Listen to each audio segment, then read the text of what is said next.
ஆண்டவராகிய இயேசு கிறிஸ்துவின் இனிதான நாமத்தினாலே இந்த நிகழ்ச்சிக்கு மிகுந்த அன்போடு கூட உங்களை வாழ்த்தி வரவேற்கிறேன். இன்றைய நம்முடைய தியானத்திற்கு என்று தெரிந்தெடுக்கப்பட்ட வேத வசனம் அப்போஸ்தலனாகிய பவுல் ரோமருக்கு எழுதின நிருபம் 8ஆம் அதிகாரம் அதன் 6ஆம் வசனம் இப்படியாய் சொல்லுகிறது. மாம்ச சிந்தை மரணம், ஆவியின் சிந்தையோ ஜீவனும் சமாதானமுமா. மாமிச சிந்தை மரணம் என்பது அது ஆவிக்குரிய மரணத்தை குறிக்கிறது. மனிதர்களாகி நம்முடைய வாழ்க்கையிலே 2 விதமான சிந்தனைகள் ஒவ்வொருவருக்கும் உண்டு என்று சொல்லி வேதம் நமக்கு சொல்லி கொடுக்கிறது.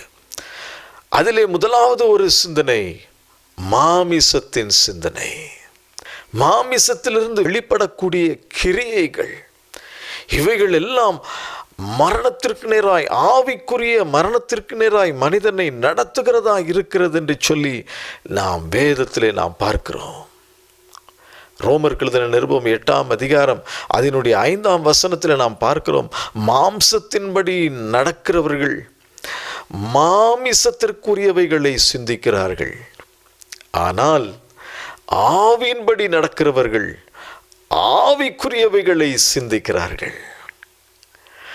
ஒருவேளை நம்முடைய வாழ்க்கையிலே மாமிசத்தின்படி நாம் நடக்கிறவர்களாய் இருப்போம் என்று சொன்னால் மாம்சத்திற்குரிய காரியங்களையே நாம் சிந்திக்கிறவர்களாய் இருப்போம். அதைதான் வேதம் மாம்சத்தின் கிரியைகள், மாமிசத்திற்கு உரியவைகள் என்று சொல்லி இந்த இடத்துல திட்டமாய் சொல்லி இருக்கிறது. மாம்சத்தின்படி நடக்கிறவர்கள் மாமிசத்திற்குரியவைகளை சிந்திக்கிறார்கள், ஆனால் ஆவியின்படி நடக்கிறவர்களோ அல்லது பரிசுத்த தேவனுடைய வழி நடத்துதலின்படி அவருடைய பிரசன்னத்திலே காத்திருந்து அவருடைய கிருபைகளை பெற்றுக்கொண்டு அவருடைய வழிகளிலே நடக்கிற அவருடையவர்கள் ஆவிக்குரிய காரியங்களை சிந்திக்கிறார்கள் என்று சொல்லி இந்த பகுதியிலே பவுல் மிக அழகாய் சொல்லியிருக்கிறார்.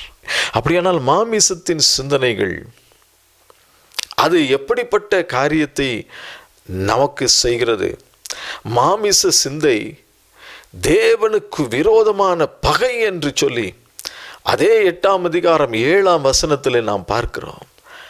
மாமிசத்தின் சிந்தை இந்த உலகத்தை மட்டுமே நம்பி, இந்த உலகத்தையே சார்ந்து, இந்த உலகத்தின் காரியங்களிலே ஆழமான ஈடுபாடு கொண்டு, அல்லது இந்த உலகத்தின் போக்கிலே, இந்த உலகத்தின் ஓட்டத்தில் ஓடுகிறவர்களை போன்றே நாமும் ஓட வேண்டும் என்று சொல்லி நினைத்தால், அப்படிப்பட்ட சிந்தை நமக்குள் இருக்கும் என்று சொன்னால் அது தேவனுக்கு விரோதமான பகை என்று சொல்லி வேதம் நமக்கு சொல்லி கொடுக்கிறது. மாமிசத்தின் சிந்தனை தேவனுக்கு விரோதமான பகைகள். ரோமருக்கு எழுதின நிருபம் 1ஆம் அதிகாரம் 21ஆம் வசனத்தில் நாம் பார்க்கிறோம். அவர்கள் தேவனை அறிந்தும் தங்கள் சிந்தனையினாலே வீணரானார்கள்.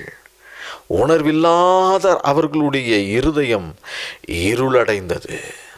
ஆகவே உணர்வில்லாமல் செய்யப்பட்ட அவர்களுடைய கிரியைகள், அது நிமித்தம் அவருடைய இருதயம் இருள் அடைந்திருக்கிறது என்று சொல்லி ரோமர் 1:21 அப்போஸ்தலனாகிய பவுல் சொல்லுகிறதை நாம் பார்க்கிறோம். ஆம், இப்படிப்பட்ட மாம்சத்தின் கிரியைகள், மாமிசத்தின் சிந்தனைகள் இந்த உலகத்தை குறித்ததாகவே இருக்கும் என்று சொன்னால் இருதயம் இருளடைந்து போகும் என்று சொல்லி வேதம் நமக்கு எச்சரிக்கிறது.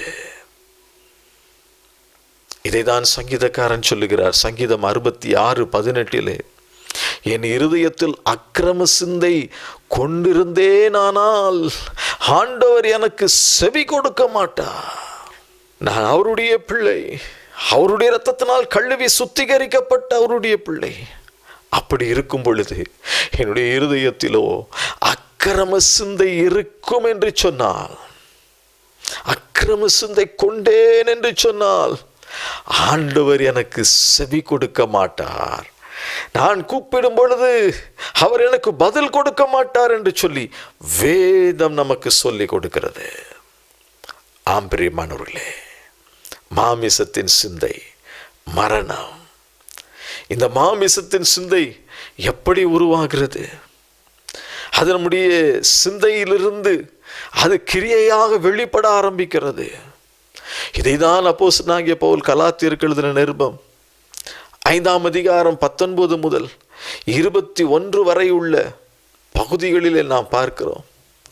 மாமிசத்தின் சிந்தனைகள் அவையாவன: விபச்சாரம், வேசித்தனம், அசுத்தம், காமவிகாரம், விக்கிரகாராதனை, பில்லி சூனியம், பகைகள், விரோதங்கள், வைராக்கியங்கள், கோபங்கள், சண்டைகள், மார்க்கப்பேதங்கள், பொறாமைகள். இப்படி எல்லா காரியங்களையும் சொல்லிவிட்டு அவர் கடைசியில் சொல்லுகிற காரியம், இப்படிப்பட்டவைகளை செய்கிறவர்கள் தேவனுடைய ராஜ்யத்தை சுதந்தரிப்பது இல்லையே. இதைதான் மாம்சத்தின் சிந்தை மரணம் என்று சொல்லி வேதம் நமக்கு சொல்லுகிறது. இந்த உலக வாழ்க்கை தற்காலிகமானது, கொஞ்ச நாட்கள். அதற்கு பிறகு நம்முடைய ஆத்துமா அவை கொடுத்த தேவனிடத்தில் போய் சேர வேண்டும், பரலோக ராஜ்யம் போய் சேர வேண்டும். அப்படியானால் இந்த பூமியில் இருக்கும் நாட்களிலே நம்முடைய ஆவி, ஆத்துமா, சரீரத்திலே பரிசுத்தம் காணப்பட வேண்டும் என்று சொன்னால் மாம்சத்தின் கிரியைகளை வெறுத்து அதை தூக்கி எறிந்து விட்டு ஆண்டவரை உறுதியாய் பின்பற்றும் பொழுது மட்டுமே நாம் பரலோக ராஜ்யம் சென்று சேர முடியும். அப்போஸ்தலனாகிய பவுல் எபேசியருக்கு எழுதின நிருபம் 4ஆம் அதிகாரம் 17 முதல் 24 வரை உள்ள பகுதிகளிலே நாம் பார்க்கிறோம். ஆதலால் கர்த்தருக்குள் நான் உங்களுக்கு சாட்சியாக சொல்லி எச்சரிக்கிறது என்னவெனில், மற்ற புறஜாதிகள் தங்கள் வீணான சிந்தையிலே நடக்கிறது போல நீங்கள் இனி நடவாமல் இருங்கள். அவர்கள் புத்தியில் அந்தகாரப்பட்டு தங்கள் இருதய கடினத்தினால் தங்களில் இருக்கும் அறியாமையினாலே தேவனுடைய ஜீவனுக்கு அந்நியராயிருந்து உணர்வில்லாதவர்களாய் சகலவித அசுத்தங்களையும் ஆவலோடே நடப்பிக்கும்படி தங்களை காமவிகாரத்திற்கு ஒப்பு கொடுத்திருக்கிறார்கள். நீங்களோ இவ்விதமாய் கிறிஸ்துவை கற்றுக்கொள்ளவில்லை. இயேசுவினிடத்தில் உள்ள சத்தியத்தின்படியே நீங்கள் அவரிடத்தில் கேட்டறிந்து அவரால் போதிக்கப்பட்டீர்களே. அந்தபடி முந்தின நடக்கைக்குரிய மோசம் போக்கும் இச்சைகளாலே கெட்டு போகிற பழைய மனுஷனை நீங்கள் களைந்து போட்டு உங்கள் உள்ளத்திலே புதிதான ஆவியுள்ளவர்களாகி மெய்யான நீதியிலும் பரிசுத்தத்திலும் தேவனுடைய சாயலாக சிருஷ்டிக்கப்பட்ட புதிய மனிதனை தரித்து கொள்ளுங்கள். மாம்சத்தின் சிந்தனைகளை நம்மை விட்டு முற்றிலுமாய் எடுத்து போட்டு ஆவியின் சிந்தனையிலே நாம் காத்திருக்க வேண்டும். காரணம் என்ன தெரியுமா? மாமிசத்தின் சிந்தை பரிசுத்தத்தை, கர்த்தர் கிருபையாய் கொடுத்த அந்த பரிசுத்தத்தை நம்மை விட்டு இழக்க செய்யும். அதன் முடிவாக அது மரணத்திற்கு நேராய், ஆவிக்குரிய மரணத்திற்கு நேராய் நம்மை வழி நடத்தும். நாம் தேவனுடைய ராஜ்யத்தையும் நாம் இழக்க நேரிடும். இது ஒரு பயங்கரமான காரியம். ஆகவே மாமிசத்தின் சிந்தனையிலே நம்மை விட்டு எடுத்து போட்டு இந்த உலகத்தின் காரியங்கள், இந்த உலகத்தின் ஓட்டம், எல்லாரும் செய்கிறார்கள், நானும் செய்கிறேன், இதில் என்ன தவறு இருக்கிறது என்று சொல்லி சாத்தான் அந்த ஒரு காரியத்தை நம்முடைய சிந்தையிலே கொண்டு வந்து போடுவான். அதுதான் மாமிசத்தின் சிந்தனை. அதை நாம் அடையாளம் கண்டு கொண்டு அதை விரட்டி அடித்து ஆவியின் சிந்தனையை நாம் பெற்றுக்கொள்ள வேண்டும்.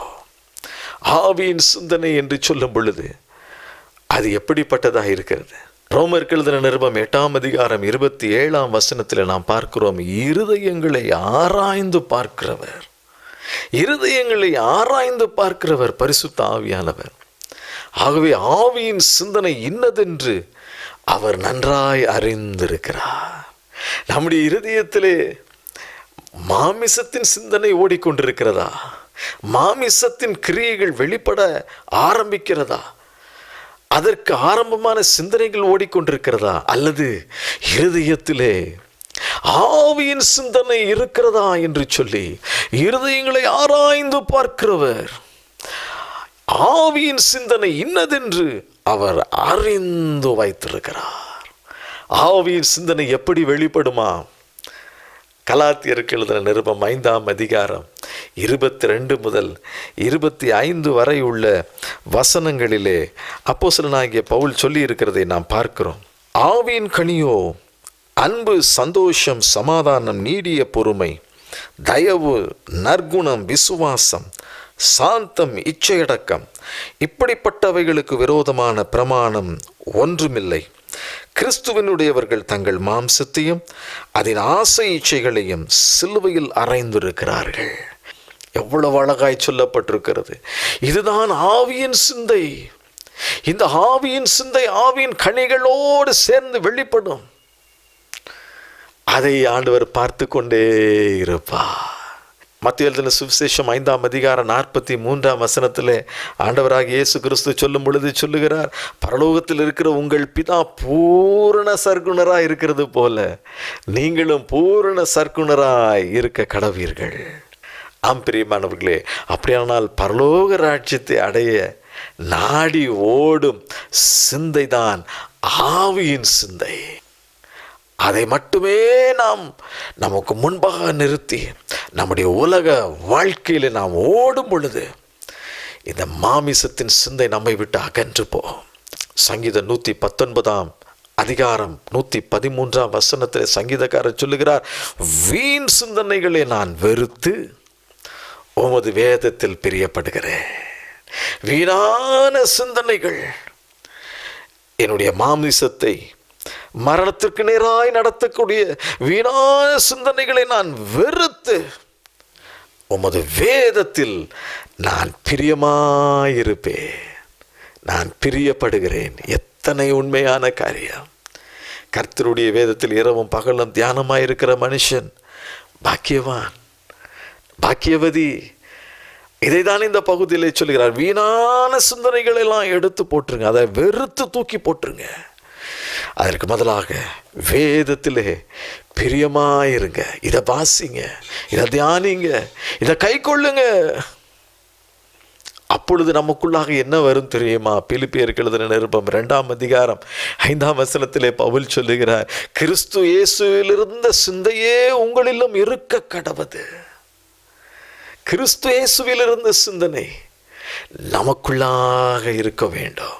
அப்படியானால் நாம் வேதத்தை வாசித்து தியானித்து செபித்து வசனங்களை கை கொள்ள வேண்டும். ஆண்டவருடைய பாதத்திலே காத்திருந்து செபிக்க வேண்டும். அதிகாலை நேரங்களில் ஆண்டவருடைய சமூகத்திலே காத்திருந்து செபிக்க வேண்டும். நேரம் கிடைக்கும் பொழுதெல்லாம் நாம் வாசித்த வசனங்களை நாம் மறுபடியும் ஞாபகத்திற்கு கொண்டு வந்து அதிலே நாம் விட வேண்டிய காரியங்களை விட்டு கை கொள்ள வேண்டிய காரியங்களை கை கொண்டு ஆண்டவருடைய பிரசன்னத்தில் அமர்ந்து செபித்து துதித்து நாம் இருக்கும் பொழுது மாமிசத்தின் சிந்தனைகளை மேற்கொள்ள முடியும். ஆவியின் சிந்தனையினால் நாம் நிரப்பப்படுவோம். அது நமக்கு நித்திய ஜீவனையும் சமாதானத்தையும் கொடுத்து நம்மை செம்மையான வழியிலே நடத்தி செல்லும். கண்களை மூடி ஆண்டவரை நோக்கி பார்ப்போமா? தகப்பனே, மாமிசத்தின் சிந்தனையில் ஆண்டவரே சிக்கி தவிக்கிற ஆண்டவரே, நம்முடைய பிள்ளைகளுக்கு இன்றைக்கு அவைகளிலிருந்து ஒரு விடுதலை இயேசுவின் நாமத்தில் உண்டாகும்படி ஜெபிக்கிறேன். ஆவியின் சிந்தனை, ஜீவன், சமாதானம், அந்த கிருபையை நம்முடைய பிள்ளைகளுக்கு தாரும். நம்முடைய வேதத்தை வாசித்து தியானித்து அதன்படி ஜெபிக்க, அதன்படி தம்முடைய சமூகத்திலே காத்திருந்து நம்முடைய கிருபைகளை பெற்றுக்கொள்ள ஒவ்வொருவருக்கும் இரக்கம் பாராட்டுங்க. நம்முடைய ராஜ்யத்திற்கு ஒவ்வொருவரையும் ஆயத்தப்படுத்துங்க, பலப்படுத்துங்க. இயேசுவின் நாமத்தில் கேட்கிறேன் பிதாவே, ஆமென். கர்த்தர் தாமே உங்களை ஆசீர்வதிப்பாராக. ஆமென்.